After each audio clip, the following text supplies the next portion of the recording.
জয় শ্রীরাম বন্ধুরা।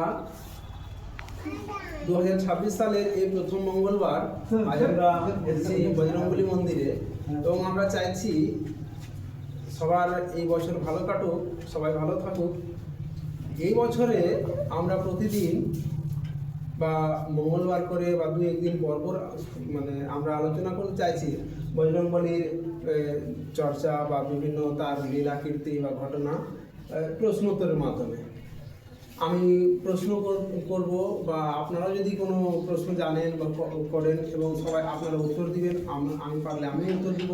এই মিলেমিশে সবাই মিলে আমরা আলোচনা ক্রমে বজরংবলীর নাম কীর্তন করব এবং এই সঙ্গে সম্পর্ক আছে রামায়ণের, যেখানে আমরা ভগবান শ্রী রামচন্দ্রের বিভিন্ন ঘটনা সম্পর্কেও জানতে পারবো।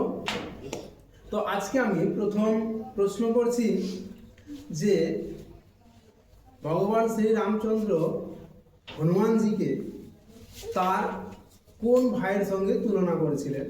আপনারা যদি পারেন উত্তরটা দিতে তাহলে অবশ্যই কমেন্টে উত্তর দিবেন, জয় শ্রীরাম লিখবেন এবং ভিডিওটিকে অনেক শেয়ার করবেন। এরপরে এই বজরংবলীর বিভিন্ন লীলা সম্পর্কে বা ছোট ছোট আলোচনা করব আমরা। সবাই আপনারাও সাথ দিবেন, আপনারাও অনেক কিছু জানতে পারবেন, আমরাও জানতে পারবো।